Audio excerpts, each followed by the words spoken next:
Hey guys, how's it going? Today I am joined by my friend Mortis Media. We're going to be doing a little bit different of a video. We're going to be giving a list of our top 5 characters from Avatar: The Last Airbender. We're going to alternate and we're going to give reasons why we think our character deserves that spot and why the other person's character doesn't deserve that spot. It's going to be a lot of fun. I hope you guys enjoyed the video, and if you do, please make sure you like the video, hit the subscribe button, and join the Discord that we spent a lot of time making just for this channel. So I'm going to start. My number 5 is Aang. I think Aang is an amazing character. He overcomes a lot throughout the series, and he becomes arguably the strongest Avatar of all time at only 12 years old. The only downfall I see to Aang's character is he fits into the main character stigma, which is he has to appeal to everybody watching the show, which makes it harder for me to personally connect with Aang. Overall, he's a great character, but that definitely does bring some downsides. Now, check this out. Can I ask why he's only number 5 though? For me personally, I can't connect with him as much as I can with my other characters on the list, just due to the fact that, like I said, he's the main character and everybody needs to connect with him, so he's a little more open to everybody than one person. So that's why I put Aang at 5. Fair enough. Well, my number 5 is Saka. I think he's really funny. He's wise and insightful. And apart from being the comic relief in a lot of episodes, I think that even though sometimes he can be silly, you know, this stuff and his ideas and his inventions, they usually always help the team. And I can identify with Saka a lot more than I can with Aang, in a similar way to you. That's why he's my number 5. Because I think there are other cooler characters. I think also he stands out as a non-bender because he always tries really hard, and I really admire that about him, that even though he knows he can't bend, he still does everything he can to make up for it, and I think that, you know, he really deserves the credit. I agree. I think Saka is a great character, and we might see him a little bit later on my list. Well, you know, my number 4 is probably one you didn't expect, Ty Lee. A character that doesn't often get that much love, but let me explain, because you might be wondering. You see, I never really saw her as an evil character, so to speak. Obviously she didn't choose to be born into the Fire Nation. She didn't choose, much of how her life turned out, and she chose the path to follow her friend Azula to go catch the Avatar, which is questionable indeed.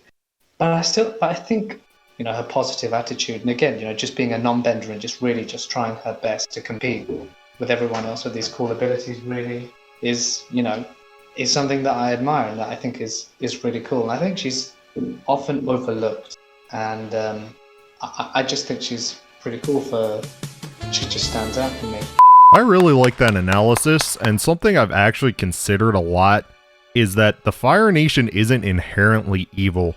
What they're taught by the Fire Lord makes them believe what they believe, but most of the people within the Fire Nation aren't actually evil themselves. Yeah, I agree. Like when we were in season 3, we saw that, they're not bad people, so to speak. They're just people who just happen to live there, and they just have to do what their ruler says, so they have to do it. Yep, as they say, history is written by the winners, not the losers, so... Yeah, indeed. Alright, let's jump ahead to number 4 on my list. I have Iroh. I think Iroh is honestly one of the best characters on the show, period. His wisdom and treatment of all characters is amazing, and he also plays a huge role in helping almost every main character grow in some way. He has a lot of amazing quotes like "Destiny is a funny thing." Destiny is a funny thing. You never know how things are going to work out, but if you keep an open mind and an open heart, I promise you will find your own destiny someday. Throughout season 1 and 2, he's honestly one of my favorite characters. The only reason why Iroh's ranked number 4 on this list for me is that his voice actor passed away halfway through season 2, and through late season 2 and season 3, Iroh really doesn't get many lines, and because of that, he kind of fell down on my list just because the other characters grow more throughout the show, and I get more of a chance to connect with them. I like your analysis. I really love Iroh as well. And when I researched, because I was like, why did they change his voice actor? And I found it really weird that in season 3 he got like no lines, and I was like, oh, they changed his actor, and why'd they do that? And when I found out he passed away, it really made me sad. Especially, spoiler alert, when he comes back in Legend of Korra, and I was like, oh, I do really like the character as well. He's awesome. I think everyone in real life would love to have an Uncle Iroh. Yep, I saw a meme though that said, "Don't wish you had an Uncle Iroh in your life. Strive to be the Uncle Iroh in other people's lives." So, that's a good quote. I like that.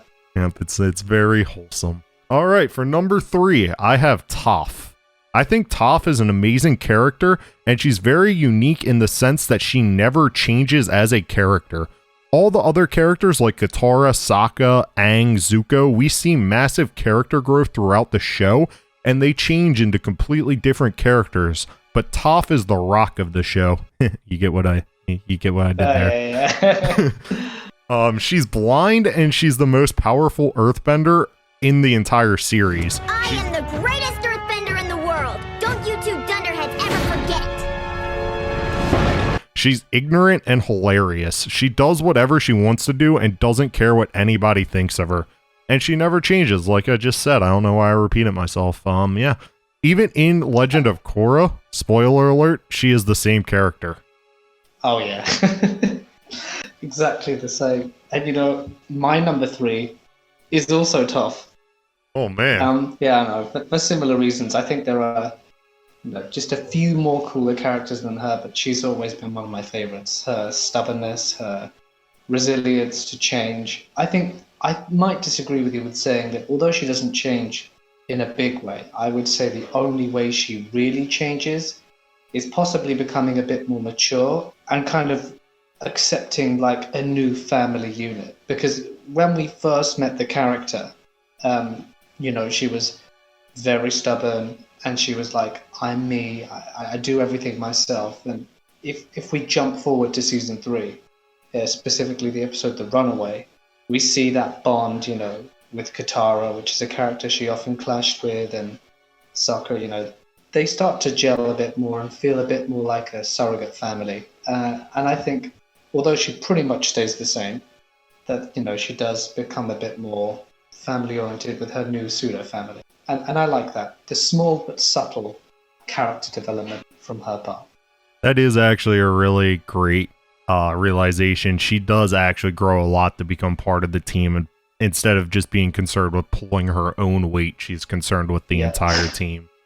But yeah, other than that, you're totally right. She's always the same. She's always stubborn. Everyone into the hole. It's so dark down here. I can't see a thing. Oh no, what a nightmare. Sorry. I'm going to jump to my number 2 now. Again, probably not a character that many people would have on their list, but my number 2 is Azula.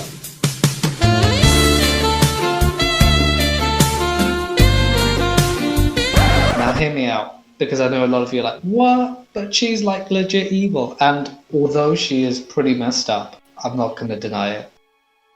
I still think that if the creators of the show, they gave her a redemption arc, sort of a redemption arc in the comics. So, you never really got to see it on screen.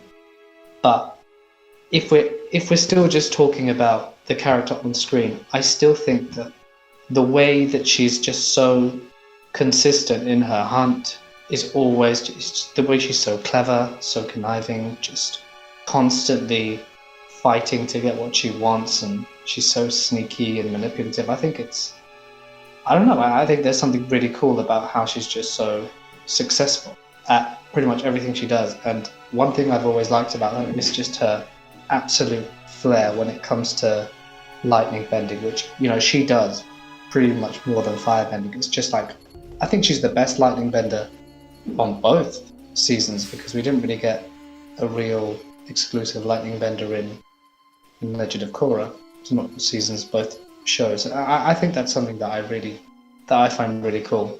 And yeah, I thought her character was interesting and cool, and how she kind of lost the plot at the end, because how most characters grew she sort of stagnated, and her mummy issues just ended up corrupting her mind, so to speak. My own mother thought I was a monster.